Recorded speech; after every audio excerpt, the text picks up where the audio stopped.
بسم اللہ الرحمن الرحیم۔ استغفار کی کثرت، اس کے جہاں بے شمار بینیفٹس ہیں، بے شمار فضائل و برکات ہیں، وہیں ایک خاص الخاص فضیلت اور برکت یہ بھی ہے کہ جو استغفار کی کثرت کرتا ہے اللہ پاک اس کے رزق روزی میں برکت عطا فرماتا ہے، اس کی تنگ دستی کو دور فرما دیتا ہے، اور رزق کی اتنی وسعت عطا فرماتا ہے کہ لوگ اسے دیکھ کر حیران ہو جاتے ہیں اور اس کی قسمت پر رشک کرتے ہیں۔ گویا کہ استغفار کی کثرت یہ وہ بابرکت وظیفہ ہے کہ جو چاہتا ہو نا کہ اللہ پاک رزق کی بہت زیادہ اسے وسعت عطا فرمائے اور رزق بارش کی طرح اس پر برسے، تو اسے چاہیے کہ وہ استغفار کی کثرت کرے۔ آج کی استغفار سٹوری ایک ایسے ہی سعودی تاجر سے متعلق ہے کہ جو بہت بڑا بزنس مین تھا، جو بہت کامیاب بزنس مین تھا، اور جس کا سرمایہ بھی بہت زیادہ کثیر تھا۔ کہاں وہ کروڑوں کا مالک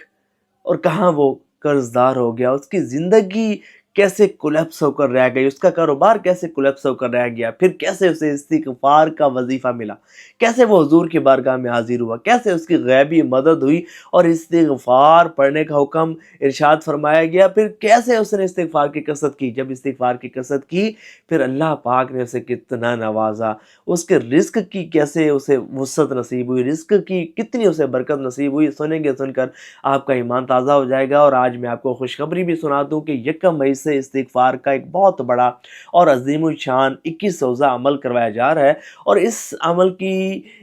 جہاں بہت زیادہ اس عمل کے فضل و برکات آپ کو حاصل ہوں گے، فیوز و برکات حاصل ہوں گے انشاءاللہ۔ جو اس عمل کو کرے گا وہ گناہوں سے نفرت اور نیکیوں سے محبت بھی انشاءاللہ اسے نصیب ہوگی۔ وہ نیک، نمازی، پرہیزگار، متقی، با حیا اور خوف خدا سے رونے والا بھی جہاں انشاءاللہ وہ بنے گا، وہیں اسے اپنے سابقہ جو ماضی کے گناہ ہیں، جو ماضی کی جو زندگی ہے جو بکثرت اللہ کی نافرمانی میں گزری، اس پر احساس ندامت، شرمندگی بھی ہوگی، اور سابقہ گناہوں پر توبہ کرنا بھی نصیب ہوگا، اور انشاءاللہ جو فیوچر کی زندگی ہے وہ انشاءاللہ اس کی عبادت، ریاضت اور اللہ کو راضی کرتے ہوئے گزرے گی۔ اور اس ریاضت سے جہاں انشاءاللہ پریشانیاں بھی دور ہوں گی، حاجات بھی پوری ہوں گی، بہت کرم ہوگا، وہیں ایک خاص فضیلت اور برکت یہ بھی حاصل ہوگی کہ جو اس ریاضت کو کرے گا نا انشاءاللہ اس کے رزق روزی میں بھی بہت زیادہ اضافہ ہوگا۔ اگر کوئی بے روزگار ہے انشاءاللہ رزق کا اچھا انتظام ہو جائے گا۔ اگر کوئی کسی کو جاب نہیں مل رہی، یقین کامل کے ساتھ کرے انشاءاللہ اللہ تعالیٰ رزق کا ایسا سبب بنائے گا، ایسے اسباب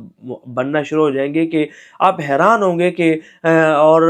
رشک کریں گے اور اللہ کا شکر ادا کریں گے کہ جس نے یہ توفیق عطا فرمائی کہ آپ نے استغفار کا وظیفہ کیا۔ تو بڑا امپورٹنٹ وظیفہ یہ ہونے جا رہا ہے۔ گروپس باقاعدہ بن چکے، میلز کا گروپ الگ ہے، فیمیلز کا گروپ الگ ہے، دیے گئے نمبرز پر رابطہ کریں، انشاءاللہ آپ کو گروپس میں شامل کر لیا جائے گا۔ تو میں بات کر رہا تھا اس سعودی شخص کی کہ جو بہت بڑا کامیاب بزنس مین تھا، کہ جس کی تجارت بہت زیادہ ہوتی تھی، جس کے پاس کروڑوں اربوں روپے کا سرمایہ تھا، لیکن پھر ایک دم حالات نے پلٹا کھایا اور وہ تنگ دست ہو گیا، اور کہاں وہ کروڑوں اربوں کا مالک اور کہاں لوگوں کا مقروض ہو گیا، بڑا پریشان۔ اسی پریشانی کے عالم میں وہ روضہ رسول صلی اللہ علیہ وآلہ وسلم پر حاضر ہوا، عرض کیا یا رسول اللہ صلی اللہ علیہ وآلہ وسلم، میں بڑا پریشان ہوں، میری زندگی بے آرام ہو گئی ہے، میری زندگی میں سکون نہیں، قرض داروں نے بھی جینا حرام کیا ہوا ہے، بڑا پریشان ہوں، کیا کروں؟ اب سب دروازے مجھ پر بند ہو چکے۔ عرضیاں کرتا رہا، حضور کی بارگاہ میں عرضی پیش کرتا رہا۔ وہ کہتا ہے کہ رات کو جب میں گھر گیا، جا کر سویا تو کیا دیکھتا ہوں کہ خواب میں ایک بزرگ تشریف لائے اور فرمایا بیٹا جب سب دروازے بند ہو جائے نا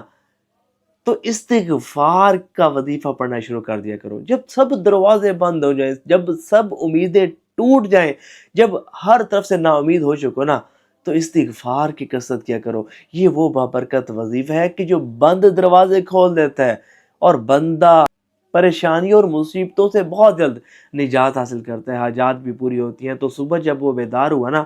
تو اسے اندازہ ہو گیا کہ یہ بہت بڑا وظیفہ مجھے عطا فرمایا گیا ہے۔ تو اس نے کیا کیا، اٹھتے بیٹھتے چلتے پھرتے استغفار کی کثرت شروع کر دی۔ استغفر اللہ، اٹھتا بیٹھتا چلتا پھرتا اتنا زیادہ اس نے استغفار کی کثرت کی۔ استغفر اللہ ہر وقت اس کی زبان پر، استغفر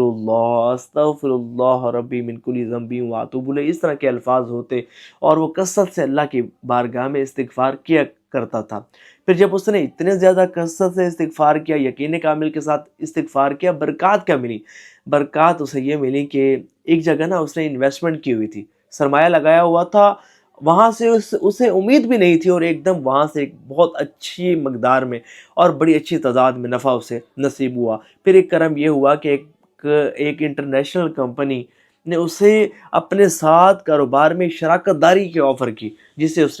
نے ایکسیپٹ کیا، اور وہاں سے بھی اسے بہت زیادہ فائدہ ہوا۔ تیسرا فائدہ اسے یہ ہوا کہ جن لوگوں کا اس نے قرضہ دینا تھا، ان لوگوں نے اس کے حالات کی وجہ سے قرضے معاف کرنا شروع کر دیے۔ اور چوتھا بینیفٹ، چوتھا فائدہ اسے یہ حاصل ہوا کہ اس کا جو کاروبار تھا وہ پہلے سے تیزی کے ساتھ پھلنے پھولنے لگا، اور پھر وہ دوبارہ اس کی عزت بھی بحال ہوئی، ساکھ بھی بحال ہوئی، اس نے سب کو قرضے بھی ادا کر دیے، اور اللہ تعالیٰ نے اس کے مال میں بہت زیادہ برکت عطا فرمائی، اور اس کا جو کاروبار ہے پہلے سے زیادہ تیزی سے اور دگنی سپیڈ سے چلنا شروع ہوا۔ اور وہی شخص ایک مجلس میں، ایک محفل میں کھڑا ہوا، اور کھڑے ہو کر اس نے سب کے سامنے یہ بات کی، یہ جملہ ادا کیا۔ اس نے کہا کہ اللہ پاک کا سچا وعدہ میں نے استغفار کے ذریعے پورا ہوتے دیکھا ہے۔ تو جو استغفار کی کثرت کرتا ہے، رزق روزی تو ویسے ہی بڑھنا شروع ہو جاتی ہے۔ میں دعا گو ہوں کہ اللہ پاک سب کو وسیع، طیب، آسان، حلال اور پاکیزہ رزق عطا فرمائے۔ کمنٹس میں آمین لکھیے گا، اور ثواب کی نیت سے اس ویڈیو کو شیئر ضرور کیجیے گا۔